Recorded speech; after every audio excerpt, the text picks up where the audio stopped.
ventured out to class, I was filled with hope. Hope that this would be the week he loved the truck and loved the class. Hope that we would learn quickly and happily as we built the skills he needed to help Chuck.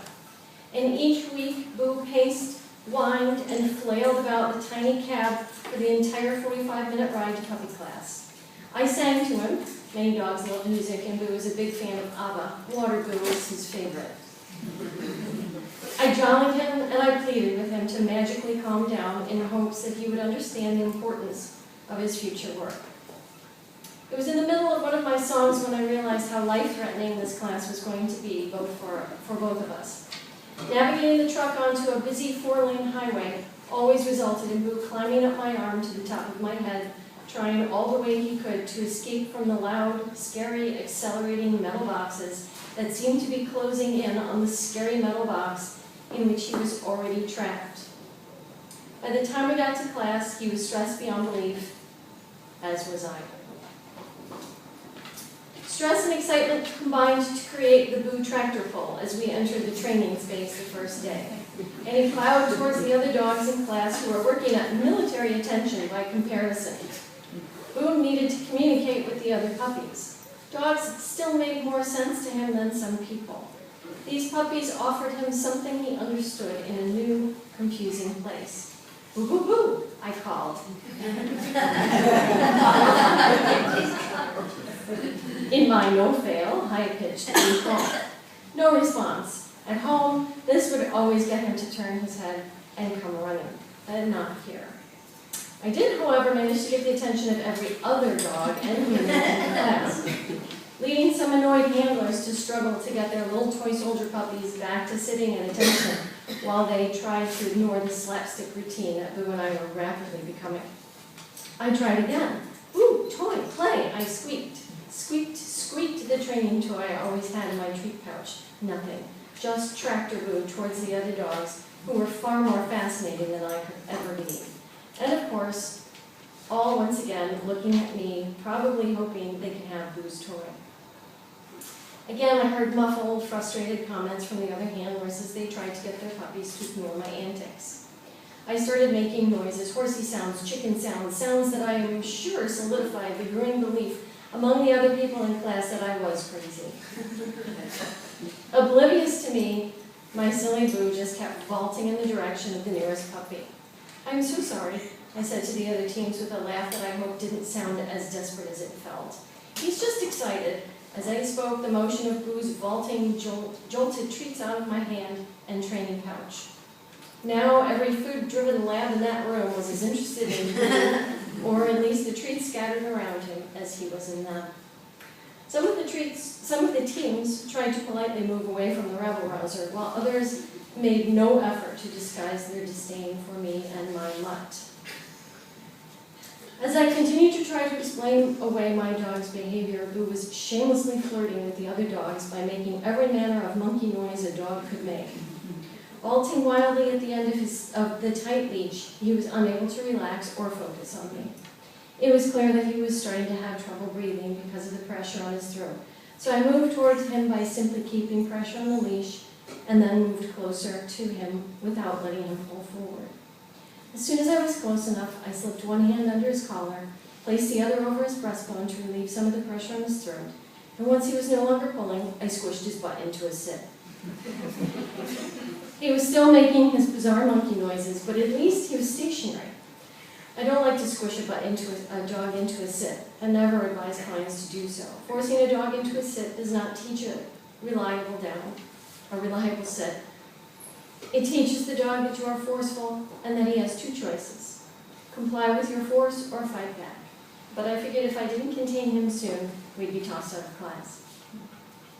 All my hope and excitement was smashed in the 90 seconds it took for us to walk in, disrupt everything and everyone, and squish Boo into a sit. That's all I selected. I don't know if you want we have limited time, so do you want questions? Perhaps some questions and then perhaps read a little more at the end. Okay. Yeah. Do you specifically look for rescue dogs that are particularly suited for certain kinds of therapy? Or do you just take potluck and try to train them? Yes would be the answer to both. I tend to take a sort of laissez-faire approach to the animals who come to me. I kind of let the universe kind of go, this is the animal for you, and I have to bow to that. However, when clients say to me, I really want to do visiting with my dog, what should I look for? There are some very specific traits that we want to look for. And with an older dog, it's a little bit easier to spot those traits. But if we're talking about a rescue dog, then we also have baggage that comes with that. So no matter how hard you try to plan this out, ultimately the dog has to tell you what they want to do. And so we can, choose a dog who's really, really social, really wants to see everybody out there, seems to have a good amount of confidence, and we can still find the dog, look at us one day and say, no, really, I don't want to do this. On the other hand, we can have a dog like Boo who has no prayer of managing the skills needed for the work, but he says unequivocally, I really want to do this. So you can see why the answer is yes to both of those questions. Does that make sense? Yes, it does. Thank you. Yep. I haven't read the book, and it's probably in there, but how did you get him from his initial awful puppy class to passing the Delta test? Because he told you what he wanted to do, you had to get him there, and did he just automatically get better, or No, what? it was 2.5 years Yeah.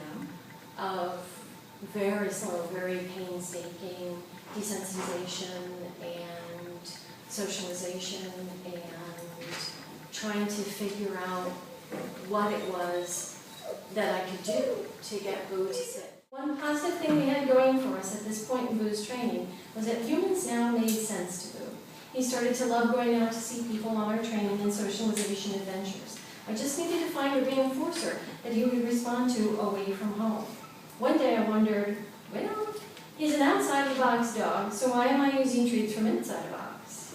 I put an inside-out zip-top baggie over my hand, reached into a jar of peanut butter, grabbed a big handful, and turned the bag right side out again. Later, when we visited a pet store, I asked him to sit, holding the delicious peanut butter puppet right in front of his nose. He sat. When I rewarded him with the peanut butter, the scent was his first treat. Then he got some on his nose, which meant he could enjoy it a second time by licking it off.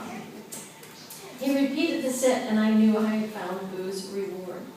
The magic of super stinky puppet reinforcers like peanut butter, or if you're allergic to peanuts, cream cheese, or liverwurst, has to do with the activity in the dog's brain while he sniffs.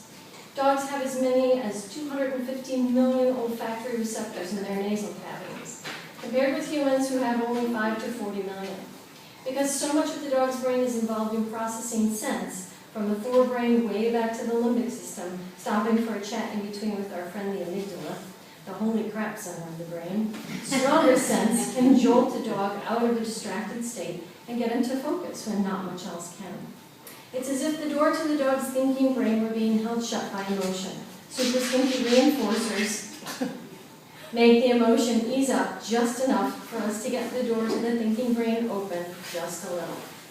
It's as if the dog's brain says, there's something I have to bark at. I absolutely must bark right. Oh, peanut butter? That was interesting. Maybe I should have a look. Wait, I was about to start barking at something. I can get that later. There's peanut butter right now. Peanut butter. Did you say? Oh, of course I'll sit. After all, there's peanut butter. Any last questions? Okay. All righty then. Thank you.